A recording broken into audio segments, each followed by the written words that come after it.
Les jeunes filles ne doivent pas être soumises au régime de l'eau pure. On ne les y condamne pas dans leur famille et, dans les pensionnats, il faut toujours les mettre, autant que possible, dans les mêmes conditions que chez elles. Il est bon pour leur santé de leur faire boire, au repas, une petite quantité de vin, de bière ou de cidre, en suivant les habitudes de la localité pour le choix de la boisson. On donne de la bière aux élèves dans les départements de l'Est, du cidre en Bretagne et en Normandie, et du vin dans le reste du pays. C'est ce dernier qui sert de base pour les quantités à délivrer, parce que c'est le plus riche en alcool.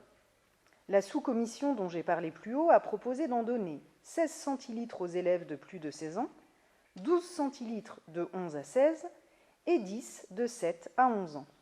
On estime qu'il faut doubler cette quantité quand c'est du cidre, la doubler ou la tripler lorsqu'il s'agit de bière, suivant son degré alcoolique.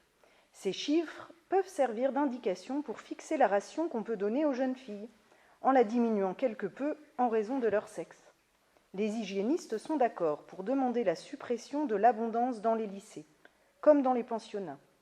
Il est préférable de délivrer à chaque élève sa ration de vin et de la laisser libre d'opérer elle-même le mélange. L'eau potable qu'on délivre dans les établissements d'instruction, qu'il s'agisse de garçons ou de filles, doit être d'une pureté irréprochable. Presque toutes les épidémies de fièvre typhoïde qui s'y produisent reconnaissent pour cause l'usage d'eau d'alimentation qui ont été contaminées.